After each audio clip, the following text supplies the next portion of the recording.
வணக்கம். அனைத்து துலா ராசி நேர்களுக்கு வணக்கம். கோதி வருடம் சதுர்த்தி திதி, பரணி நட்சத்திரம். சதுர்த்தி திதி அன்று விநாயகப் பெருமானுக்கு அருகம்புல் அர்ச்சனை செய்து கற்பூர தீபம் ஏற்றி சூரத்தேங்காய் உடைச்சி வழிபட்டால் தோஷம் நீங்கும், சகல தோஷங்கள் நீங்கும்.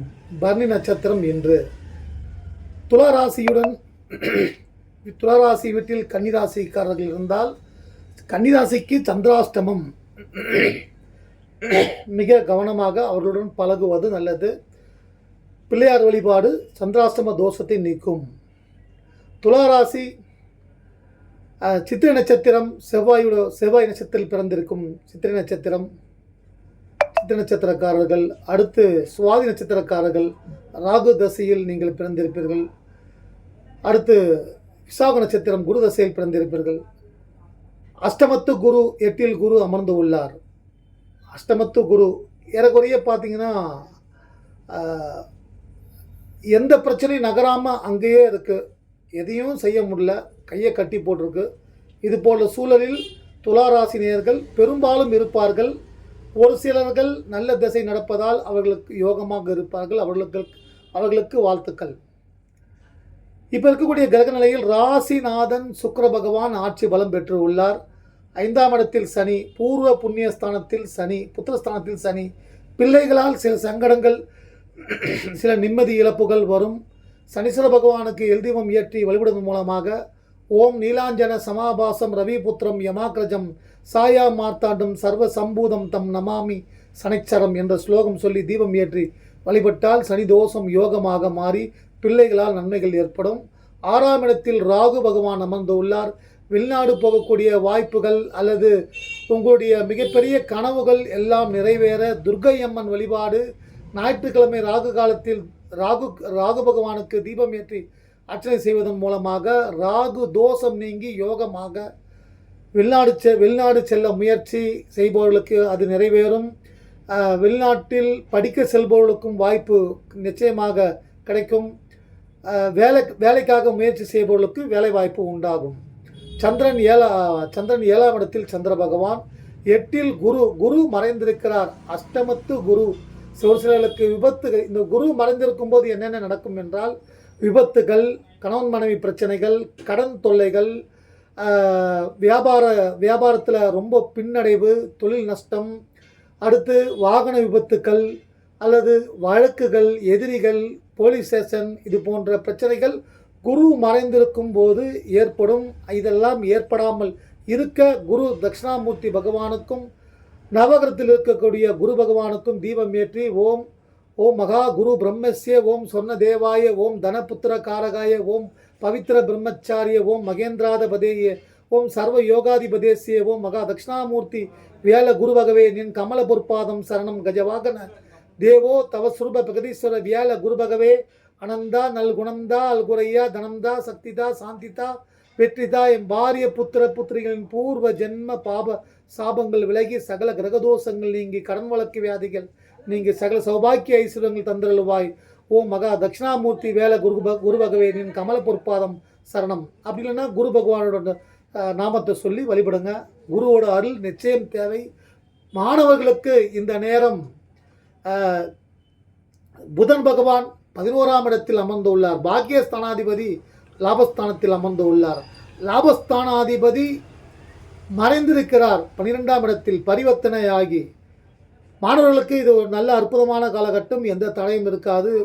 நீங்கள் வெற்றி வாகி சூடக்கூடிய இலக்கு அதாவது கடந்த வருடம், கடந்த மாதங்கள் ஒரு 6வது ரேங்க்கு, 7வது ரேங்க்கு அப்படி இருந்தீங்கன்னா இப்போது ஒரு 2வது ரேங்க், 1வது ரேங்க் தொடக்கூடிய சூழல் சிறப்பாக அமைந்துள்ளது. உங்கள் ராசிக்கு அதிபதி ஆட்சி பலம் பெற்று உள்ளார். அடுத்து 12ஆம் இடத்தில் கேதுவோடு சூரியன். தந்தை மூலமாக சில சிக்கல்கள் சில பேர்களுக்கு ஏற்படும். அப்பாவுக்கு உடம்பு சரியாமல் போகக்கூடிய வாய்ப்புகள் ஏற்படும். உங்கள் டேட், உங்கள் அப்பாங்களுக்கிட்ட ரொம்ப காரசாரமான வார்த்தைகளை, விவாதங்களை தவிர்ப்பது நல்லது. உடல் ஆரோக்கிய பிரச்சனைகள் வராமல் இருக்க நவகிரகத்தில் இருக்கக்கூடிய சூரிய பகவானுக்கு தீபம் ஏற்றி அர்ச்சனை செய்வதன் மூலமாக அந்த பிரச்சனைகள் நீங்கும். இது ரொம்ப தனாதிபதி செவ்வாய் பகவான் உங்கள் ராசிக்கு தனங்களை, செல்வங்களை, நல்ல வீட்டை, சொந்த வீட்டை, நிலம், வீடு மூலம் லாபம் கொடுக்கக்கூடிய செவ்வாய் பகவான் 9ஆம் வீட்டில் அமர்ந்து கொண்டு உங்கள் வீட்டுக்கு, உங்கள் ராசிக்கு 3ஆம் இடத்தை பார்த்து கொண்டிருக்கிறார். பாக்கியஸ்தானத்தில் அமர்ந்து கொண்டிருக்கிறார். நேரம், அதாவது வீடு வாங்க, வீடு கட்ட, நிலம் வாங்க, அந்த நிலையில் இருக்கக்கூடிய துளாராசினியர்களுக்கு செவ்வாய் பகவான், உங்கள் ராசிக்கு தனாதிபதி செவ்வாய் பகவான், முருகப்பெருமானை வழிபடுவது, நவகிரகத்தில் இருக்கக்கூடிய அங்காரக பகவானை வழிபடுவது யோகங்களை கொடுக்கும். எந்த ராசி கூட்டு ஆகாது உங்களுக்கு. அதாவது எல்லா ராசியிலும் நல்ல திசை நடந்து கொண்டிருந்தால் எல்லா ராசிக்காரர்கள் மூலமாகவும் நன்மைகள் உண்டாகும். உங்களுக்கு நேரம் சரியில்லை என்றால், அதாவது எல்லா ராசியுமே உங்களுக்கு எதிராகவே இருக்கும். இதுதான் 7.5 சனி, அஷ்டம குரு, அஷ்டம குரு, அஷ்டம சனி, இந்த நேரங்களில் உங்களுக்கு ரொம்ப சில சங்கடங்களை கொடுக்கும். பார்த்தீங்கன்னா உங்களுக்கு விருச்சிக ராசி நேர்கள் மூலமாக நிறைய நன்மைகள் ஏற்படும். ஏதாவது அவர்கள் சுயஜாதகத்தில் நேரம் சரியில்லை என்றால்தான் உங்களுக்கு அவர்கள் மூலம் எதிர்ப்பு வருமே தவிர, மற்றபடி அவர்களால் உங்களுக்கு எந்தவித பிரச்சனைகள் பெரிதாக வராது, நன்மையே நடக்கும். அடுத்து மீனராசிக்காரர்கள், துளாராசிக்கும் மீனராசிக்கும் அது தேவகுரு, அசுரகுரு. மேசராசியர் மூலம் உங்களுக்கு நிறைய நன்மைகள். அடுத்து மிதுன ராசிக்காரர்கள், அவர்கள் மூலம் நிறைய நன்மைகள். சிம்ம ராசிக்காரர்கள் மூலம் நிறைய நன்மைகள். இந்த ராசிக்காரர்களுடன் கூட்டு சேர்ந்தால் யோகம் உண்டாகும். கடகராசி நிறைய நல்ல மாற்றங்களை உண்டாகும். தொழில் மூலம் பார்ட்னராக இருப்பவர்களுக்கு இப்போ குரு மறைஞ்சிருக்கிறதுனால சில பின்னடைவுகள் இருக்கும். குரு பகவானை வழிபடுங்கள். இன்னும் ஒரு 5 மாதங்கள் கழித்து நல்ல குரு பகவான் நல்ல நிலையில் வரப்போகிறார். நிறைய நல்ல மாற்றங்களை கொடுப்பார்.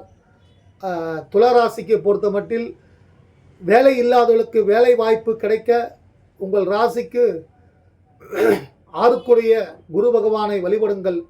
குரு பொதுவாகவே இயற்கை சுபர். எல்லா ராசிகளுக்கும் செல்வங்களை கொடுக்கக்கூடிய தெய்வம் குரு பகவான். எல்லா ராசிகளுக்கும் வேலை வாய்ப்புகளை கொடுக்கக்கூடிய தெய்வம் குரு பகவான். வேலை வாய்ப்பு எல்லாத்தையும் கொடுக்க போகிறதெல்லாம் குரு பகவான் தான். தன்னம்பிக்கையோடு இருங்கள். உங்கள் பிரச்சனைகளுக்கு தீர்வு காண வேண்டும் என்றால் அடுத்தவர்களால் அது முடியாது. ஜோதிடம் பார்த்தாலும் முடியாது. ஆனால் ஜோதிடம் பார்த்து அதற்குண்டான தெய்வங்களை வழிபட்டு உங்கள் மீது நம்பிக்கை வைத்து நீங்களே தீர்ப்பு சொல்லக்கூடிய ஜட்ஜா மாறி நீங்களே உங்களுடைய எதிர்காலத்திற்கு நீங்களே வாதாட வக்கீலாக முயற்சி செய்து பார்த்தால் அது ஒரு கற்பனையாக நீங்கள் நினச்சி பார்த்தீங்கன்னா கண்டிப்பாக நீங்கள் ஜெயிப்பீங்க. உங்களுக்கு நல்ல தீர்ப்பு உண்டாகும். துளாராசிக்காரர்களுக்கு மேன்மை உண்டாகும். துளாராசிக்காரர்கள் தன்னுடைய தரத்தை எப்பொழுதும் குறைத்து கொள்ள மாட்டார்கள். அடுத்தவர்களுக்கு உதவிகளை நிறைய செய்பவர்கள். நகைச்சுவை உணர்வுகள் அதிகம் அவர்களுக்கு.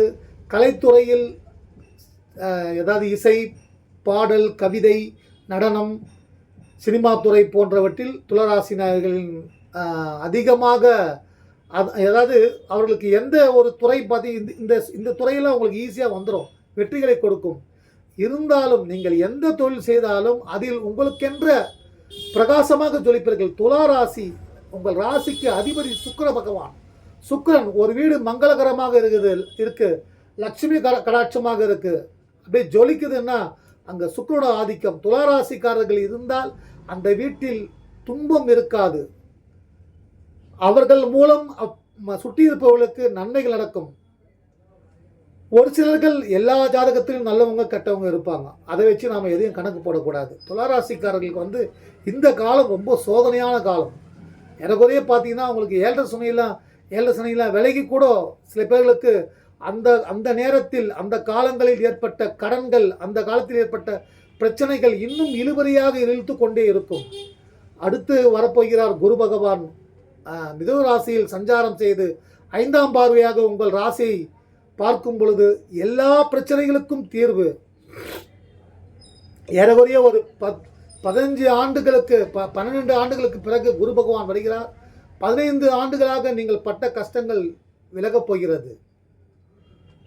சில பேர் வந்து சொல்லுவாங்க அறிவுரைகள் ஈஸியாக நான் கூட சொல்லலாம். நான் நான் பேசக்கூடிய வார்த்தைகள் எல்லாம் அடுத்தவர்களுக்கு அறிவுரை அல்ல. என்னுடைய கருத்துக்களை நான் பதிவு செய்கிறேன். நல்லதாக இருந்தால் அதை சிந்தித்தால் அது நல்லது செய்யும், கெட்டதுன்னா அதை அவாய்ட் பண்ணிடலாம். ஏன்னா சில பேர் நிறைய பேர் சொல்லுவாங்க உட்காந்து யோசனை பண்ணுங்க சரியாக போகும். எப்படி உட்காந்து யோசனை ஒரு நாள் உட்காந்து யோசனை பண்ணால் பிரச்சனை தீர்வு வந்துடும். எப்படி வராது. அது நடக்கும்போது தான் நேரம் சரியில்லை, நேரம் இல்லை. ஒரு நேயர் என்கிட்ட பேசியிருந்தார், எனக்கு நேரம் இல்லைங்க, எனக்கு கிட்டத்தட்ட 66 வயசு ஆயிடுச்சு, நான் 2 பொண்ணுங்களுக்கு கல்யாணம் பண்ணணும், ஒரு பையனுக்கு கல்யாணம் பண்ணணும், நான் துலா ராசி ரொம்ப கஷ்டப்பட்டுருக்கேன், எனக்கு நல்ல எந்த முயற்சிகள் செய்தாலும் எனக்கு எதுவுமே எல்லாமே சக்ஸஸ் ஆகலை. இன்னொன்று நான் இந்த கிட்டத்தட்ட பொண்ணுக்கு 38 வயசு ஆகிப்போச்சு, இன்னொரு பொண்ணுக்கு 36 வயசு ஆகிப்போச்சு. நான் அதுங்களுக்கெல்லாம் நல்ல வழி காட்டணும், என்னால் ஒன்றுமே செய்ய முடியல. என்ன ஒருத்தர் சொல்கிற உட்காந்து யோசனை செய்ய, எப்படிங்க உட்காந்து யோசனை பண்ணால் அந்த நாளும் வீணாக தான் போகணும், நான் ஓடிகிட்டே இருக்கேன், கடவுள் எதுனா செய்யட்டும் அப்படின்ட்டு. நல்லதே நடக்கும், முயற்சி செய்து கொண்டு பாருங்கள். துளாராசிக்கு நல்ல காலம் பிறக்க போகிறது இந்த புடுபுடுக்காரங்களாம் சொல்லுவாங்க இல்லையா, நிச்சயமாக உங்கள் ராசிக்கு அடுத்த வருகிற புது வருடம் நல்ல காலம் பிறக்க போகிறது. உங்கள் வாழ்க்கையில் எல்லா அதாவது சந்தோஷமான மலர்ச்சிகள், சந்தோஷமான விஷயங்கள், சுபிட்சமான விஷயங்கள், மங்களகரமான விஷயங்கள், சுபகாரியங்கள், கிரகப்பிரவேசம், திருமணமாகாதல் திருமண பாக்கியம், குழந்தை இல்லாதவர்கள் குழந்தை பாக்கியம், வெளிநாட்டு வேலை தேடிபவர்களுக்கு வெளிநாட்டு வேலை, எல்லாமே 2025 உங்களுக்கு கொடுக்க போகிறது. இப்போ குரு வக்ரம் ஆக போகிறார். குரு வக்ரம் சில நன்மைகள் நிச்சயம், வேலை இல்லாதவர்களுக்கு வேலை வாய்ப்பு உண்டாகும். வீட்டில் சண்டை சச்சரவு நிம்மதியே இல்லைங்க. வீட்டில் வந்து அதாவது எவ்வளோ போராடுறோம். அதாவது ஒரு கடவுள் ஒரு மனிதனுக்கு இப்படி இல்லாமல் தண்டனை கொடுக்கணும். ஒன்று பணம் இல்லை, இன்னொன்று சுற்றி இருக்கவங்க எல்லாம் பிரச்சனை பண்ணுறாங்க. சரி, அங்கே தான் பிரச்சனைன்னு பார்த்தீங்கன்னா வீட்டுக்குள்ளே வந்தால் மனைவிகிட்ட பிரச்சனை, பிள்ளைகள்கிட்ட பிரச்சனை. இப்படி ஒரு சிலர். குரு பகவானை வழிபடுங்கள். பேச்சுக்களை யோசனை செய்து பேசுங்கள், வாழ்க்கையில் நன்மையே உண்டாகும். இப்போ அடுத்து பார்த்தீங்கன்னா உங்களுக்கு வந்து துலா ராசியும் கன்னி ராசிக்காரர்களும் ஒரே வீட்டில் இருந்தால் நன்மை நடக்குமா? கன்னி ராசிக்கு குரு பார்வை உள்ளது. உங்கள் ராசிக்கு அங்கே ராசிக்கும் ரொம்ப ஒரு இணைப்பு. கன்னி ராசிக்கு நீங்கள் தனஸ்தானாதிபதி, ஆனால் உங்கள் ராசிக்கு அவர்கள் வந்து விரயஸ்தானாதிபதி. அவர்களால் சில விரயங்கள் ஏற்படும். சில சமயங்களில் அவர்களுக்கு நல்ல நேரம் வரும் பொழுது அவரால் உங்களுக்கு சில நன்மைகள் ஏற்படும். சரியான நேரத்தில் கை கொடுத்து காப்பாற்றுவார்கள். அடுத்து மகர ராசிக்காரர்களுக்கும் துலா ராசிக்காரர்களுக்கும் எப்படி இருக்கும்? மகர ராசிக்காரர் துலா ராசிக்காரர்கள், மகர ராசிக்கும் குரு பார்வை உள்ளது, துலா ராசிக்கு குரு பார்வை இல்லை. மகர ராசி நேயரால் கணவனால் மகனால் இப்பொழுது மன நிம்மதி சந்தோஷம் கிடைக்கும். கும்ப ராசிக்கும் துலா ராசிக்கும் எப்படி இருக்கும்? துலா ராசிக்கு 5ஆம் இடத்துக்கு அதிபதி கும்பராசி, 9ஆம் வீட்டிற்கு அதிபதி கும்பராசிக்கு துலா ராசி. அப்போது ஜென்ம சனியில் அவங்க மாட்டின்னு இருக்காங்க. அந்த சமயத்தில் நீங்கள் போய் சேர்ந்து கூட போகும்போது அதோட பாதிப்பு உங்களுக்கும் ஏற்படும். உங்கள் ஜாதகம் வலிமையாக இருந்தால் நீங்கள் அவர்களை காப்பாற்றி அவர்களையும் ஒரு உச்சமான இடத்தில் சேர்க்கக்கூடிய சக்தி உண்டாகும். சனீஸ்வர பகவானை வழிபடுங்கள், எல்தீபம் ஏற்றி வழிபடுங்கள், வாழ்க்கை நல்ல மாற்றங்கள் சுபங்கள் உண்டாகும். முயற்சி செய்து கொண்டே வாருங்கள், நிறைய நல்ல மாற்றங்கள் உண்டாகும். தராசு போன்ற நேர்மையானவர்கள், சில இடங்களில் நாணயத்தை நேர்மையை காப்பாற்ற முடியாமல் தத்தளித்து கொண்டிருப்பீர்கள். மன போராட்டம் இருக்கும். ஐயோ இப்படி வாழ்க்கை இப்படி மாட்டின்னு இருக்குமே, இதுக்கு நமக்கு வந்து நிம்மதி கிடைக்காதா, இந்த கடங்காரங்கிட்டேருந்து எனக்கு விடுதலை கிடைக்காதா, வழக்கு 20 வருஷமாக வழக்கு நடந்துன்னு இருக்குது, அந்த வழக்கிலேருந்து எனக்கு விடுதலை கிடைக்காதா, ஒரு வீடு விற்றா சரியாக போடும், வீடு விற்கவே முடியலையே. முருகப்பெருமானை வழிபடுங்கள். துலா ராசினியர்கள், உங்கள் ராசிக்கு அதிகமான நன்மைகளை செய்யக்கூடிய தெய்வம் முருகப்பெருமான். நவகிரகங்களில் செவ்வாய் பகவானை வழிபடுவது நிறைய நல்ல மாற்றங்கள், எதிரிகள் விளக்கக்கூடிய சக்திகள் உங்களுக்கு கிடைக்கும். அடுத்து சூரியன் உங்களுக்கு நல்லதை செய்வார். லாபஸ்தானாதிபதி நிறைய நல்ல மாற்றங்களை கொடுப்பார். ஆனால் அவரும் மறைஞ்சு இருக்காரு. கோபத்தை குறைத்து கொள்ளுங்கள். கோபத்தை குறைத்து கொண்டு நிதானத்தை பேசினால் வாழ்க்கை வெற்றி உண்டாகும். துலா ராசி நேயர்களுக்கு அடுத்து மீனராசிக்காரர்கள் மூலம் சில சிக்கல்கள் வருமா என்றால், மீனராசிக்கு 7.5 சனி அவர்களுக்கு ஓடிட்டு இருக்கு. இப்போ ஏன்னா ஒவ்வொரு ராசிக்காரர்களும் ஒரு குடும்பத்தில் கண்டிப்பாக ஏதாவது அண்ணனாக, தம்பியாக, குழந்தைகளாக, அப்பாவாக அப்படின்னு பல உறவுகளாக இருப்பாங்க. இந்த சமயத்தில் பார்த்தீங்கன்னா உங்களுக்கு குரு மறைஞ்சிருக்காரு, அவங்களுக்கு 7.5 சனி போயிட்டு இருக்கு. சில இடங்களில் வார்த்தைகளை குறைத்து பேசுவதால் நன்மை உண்டாகும். சில இடங்களில் பேச வேண்டியவற்றை பேசினால்தான் நன்மை உண்டாகும். அது சூழ்நிலைக்கு ஏற்றாற்போல் அதை தெரிந்து கொள்வது நல்லது. அடுத்து மேச ராசிக்காரர்கள், உங்கள் ராசிக்கு 7க்கு அதிபதி, அவர்கள் மூலம் உங்களுக்கு நன்மைகள் உண்டாகும்.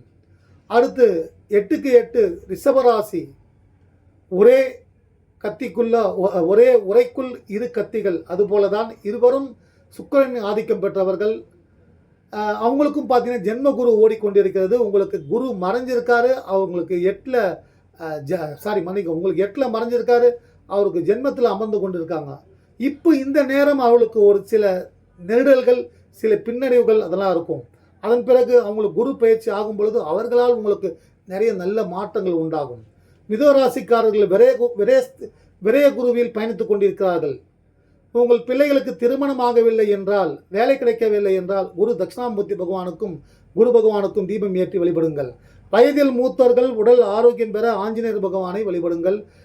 துளசி அர்ச்சனை செய்து ஓம் ஸ்ரீ ராமராம ரமேகி ரமே ராம மனோரமே சகஸ்திரநாம தத்துல்யம் ராமநாம வரானானேன் ஸ்ரீராமஜம் என்று சொல்லி தீபம் ஏற்றி வழிபடுவதன் மூலமாக நோய் பிரச்சனைகள் வராது, அறுவை சிகிச்சைகள் வராது. அல்லது ஓம் ஸ்ரீ ராமதூதாய மகாதீர ருத்ரவீரிய சமத்பவ ஸ்ரீ ஆஞ்சநேய கர்ப்ப சம்பூத வாய்புத்ராய நமஸ்துதே, இது போன்ற ஸ்ரீ ஆஞ்சநேய பகவானோட ஸ்லோகங்கள் தெரிந்தால் சொல்லுவது பல நோய்கள் கிட்டே அருகில் வராது. அதாவது இருந்தாலும் நோய் விலகிவிடும். துளாராசினியர்களுக்கு தற்போதைய நீங்கள் சுக்கிர பகவான் அமர்ந்து உள்ளார். ஒரு சிலருக்கு வீடு கட்டும் யோகம், ஒரு சிலருக்கு அதாவது எந்தெந்த தசை நடக்குதோ அதன் அடிப்படையில் தான் உங்களுடைய வாழ்க்கையில் ஏற்றம் இறக்கம் வரும். சுக்கிர பகவான் ராசிக்கு அதிபதி ஆட்சி பலம் பெற்று உள்ளார். நவகிரகத்தில் இருக்கக்கூடிய சுக்கிர பகவானுக்கு அர்ச்சனை செய்து வழிபடுங்கள். தனவரவுகள் உண்டாகும், வாழ்க்கையில் மகிழ்ச்சி உண்டாகும். அதாவது பிரிந்த உறவுகள் ஒன்று சேருவார்கள். கணவன் மனைவி உறவில் சச்சரவுகள், சங்கடங்கள், விவாகரத்து போன்ற சூழல்கள் இருந்தால் அவையெல்லாம் சரியாகும். துளாராசினியர்களுக்கு இந்த வாரம் குரு பயிற்சி, அதாவது குரு வக்ரமாகுவது சில நல்ல மாற்றங்களை உருவாகும். குரு பகவானை வழிபடுங்கள். குருவின் பாதத்தில் சரணடைந்து உங்கள் வீட்டில் உள்ள துன்பங்களை எல்லாம் விலக்கிக் கொள்ளுங்கள். வாழ்க வாழ்க, எல்லோரும் நலமோடு வாழ்க. நன்றி, வணக்கம்.